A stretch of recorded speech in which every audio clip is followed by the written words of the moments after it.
কচুর শাক রান্না করব। তার জন্য দেখো এই যে চিনেবাদাম এই যে কাঁচাটা বেটে নিয়েছি, গ্রেট করে নিয়েছি, এটা ভাজা বাদাম। হ্যাঁ, এই যে সুন্দর আমি এইভাবে গ্রেট করে নিচ্ছি। ওটা অবস্থা আমি সব সুন্দর করে পরিষ্কার এই সব ধুয়ে নিয়েছি। ধুয়ে নিয়ে এইগুলো এবার সুন্দর করে আমি এরকম ছোটো ছোটো করে কেটে নিয়ে সেদ্ধ করে নেব।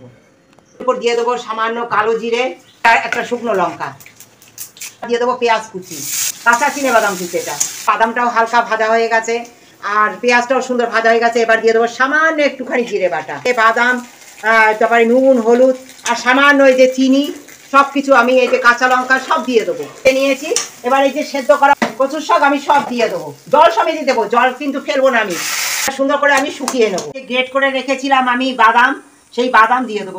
বাদাম বাটা এবং গ্রেট করা বাদাম দিয়ে সুন্দর কচুর শাকের রেসিপি। তোমাদের যদি ভালো লাগে একবার তোমরা মাম্পি কিচেনে আসো আর ট্রাই করো আর কমেন্ট করে জানাও।